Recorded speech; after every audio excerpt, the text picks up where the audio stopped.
नमस्कार बच्चों। आइए कक्षा 10 के पोषक तत्व के पाठ में आज ये अंतिम विषय है पौष्टिकता पर पाक क्रिया का प्रभाव। ये भी आज पढ़ लेते हैं और देखते हैं कि पकाने की क्रिया के फलस्वरूप किन किन खाद्य पदार्थों के पोषक तत्व पर क्या क्या असर पड़ता है। कुछ नष्ट हो जाते हैं और कुछ पोषक तत्व समुचित प्रक्रिया में भी सही बने रहते हैं। तो आइए देखते हैं कौन कौन सी ऐसी पहला हम देखेंगे वसा पर प्रभाव। साधारण पाक क्रिया का वसा पर कोई प्रभाव नहीं पड़ता, परंतु अधिक ताप पर निरंतर गर्म करने से वसा का एक नया यौगिक बन जाता है, जिसे एक्रोलीन कहा जाता है। इस यौगिक की एक विशेष गंध होती है, अतः इस अवस्था में वसायुक्त भोजन से एक तीखी गंध आने लगती है। यह एक्रोलीन नामक यौगिक खाने योग्य नहीं होता और थोड़ा सा मोटा रबड़ के जैसा हो जाता है ये। और इस प्रकार के आहार ग्रहण करने से शरीर में हानि हो जाती है और यूं भी आहार को बार बार गर्म करने से वह सरलता से पचने योग्य नहीं रह जाता है। अतः जब भी खाना बनाएं और उसको आधे घंटे या 1 घंटे के भीतर ही गरम गरम या थोड़ा ठंडा होने पर खा लें। वसा के अधिक ताप में पकाने से ग्लिसरॉल तथा स्निग्ध के रूप में भी विघटित हो जाता है। आइए देखते हैं प्रोटीन पर क्या प्रभाव पड़ता है। वनस्पति जगत से प्राप्त होने वाली प्रोटीन पर पाक क्रिया का अच्छा प्रभाव पड़ता है। यह प्रोटीन पककर सुपाच्य हो जाती है। इससे भिन्न पशु जगत से प्राप्त होने वाली प्रोटीन को यदि अधिक समय तक अधिक ताप पर पकाया जाए तो ये काफी कठोर हो जाते हैं। उदाहरणतः हम अपने घरों में पनीर का इसका उदाहरण ले सकते हैं। यदि आप पनीर को ज्यादा समय तक उबालें और तेल में या चिकनाई में या और सब्जी वगैरह में जब आपने उसे पका लिया हो, ज्यादा पकाएं तो वो जितनी बार आप गर्म करेंगे अगली बार वह कठोर से कठोर होता जाता है और फिर उसके बाद एक ऐसी स्थिति आती है जब वह दांतों से चबाने लायक नहीं रह जाता है।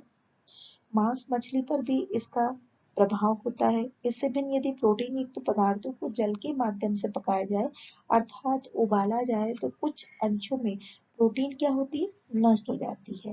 यदि उबालने के लिए अतिरिक्त मात्रा में जल का प्रयोग किया जाए तो ये अतिरिक्त पानी निकाल दिया जाए तो उस आहार का पौष्टिक मूल्य भी घट जाता है। ऐसा क्यों होता है? ऐसा इसलिए होता है बच्चों क्योंकि अतिरिक्त पानी में आपके पोषक तत्व बह जाते हैं। अब हम देखते हैं कार्बोहाइड्रेट पर क्या प्रभाव पड़ता है। पाक क्रिया का कार्बोहाइड्रेट पर विभिन्न प्रकार से प्रभाव पड़ता है। हम भोजन में सामान्य रूप से स्टार्च एवं शर्करा के रूप में कार्बोहाइड्रेट ग्रहण करते हैं। स्टार्च को जब पकाया जाता है तो वे पककर मुलायम हो जाते हैं तथा कुछ फूल जाते हैं। इस अवस्था में इनका पाचन कैसा होता है, सरल हो जाता है। यदि स्टार्च को क्वथनांक तक उबाला जाए तो इसका सेलुलोज वाला भाग क्या होता है, फट जाता है। यदि इस प्रकार से पकते हुए स्टार्च में कुछ मात्रा में ठंडा पानी अगर मिला दें तो स्टार्च के कण अलग अलग हो जाते हैं तथा भोज्य पदार्थ लेई के समान हो जाता है, यानी बिल्कुल लुगदी टाइप का बिल्कुल मिला हुआ।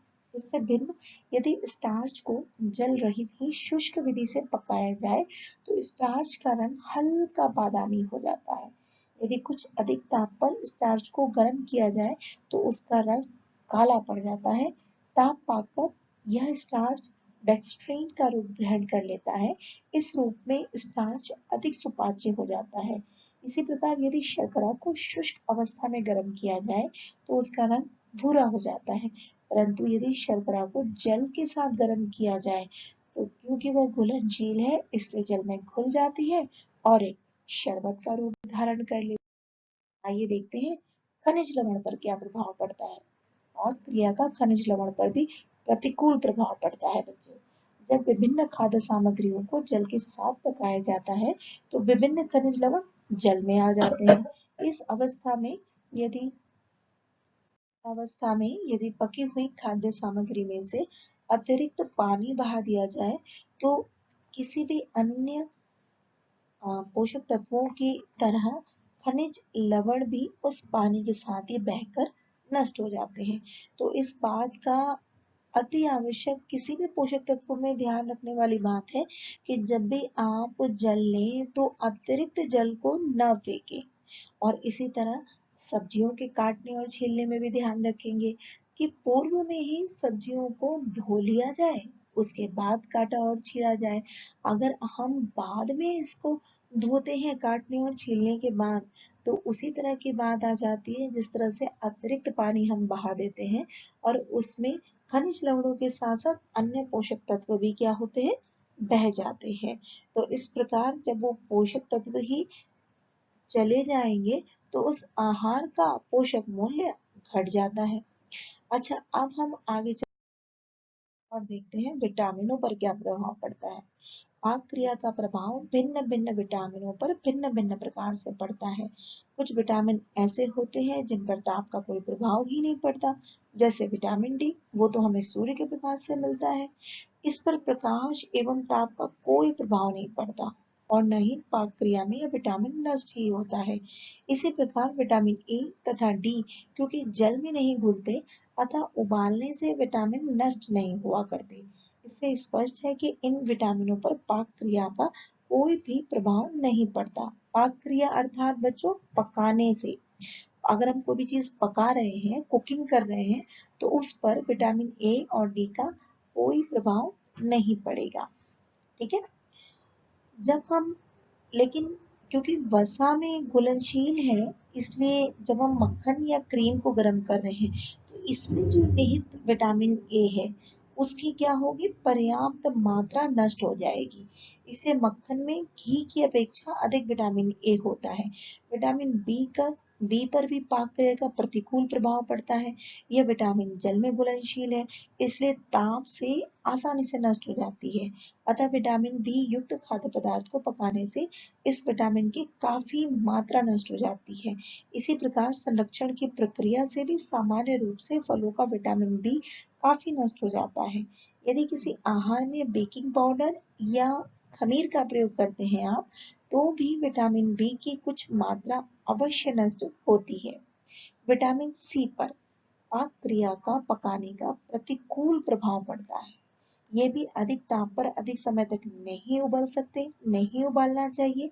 इन्हें सामान्य रूप से केवल उबलते हुए पानी में ही डालकर निकाल लेना चाहिए।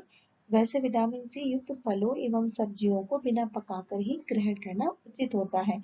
हम जानते हैं यह हमें खट्टे पदार्थों में मिलता है, तो हम खट्टे पदार्थ जो भी हैं, आंवला, नींबू, कीनू, संतरा, ये सब फल हम यूं ही ग्रहण करते हैं।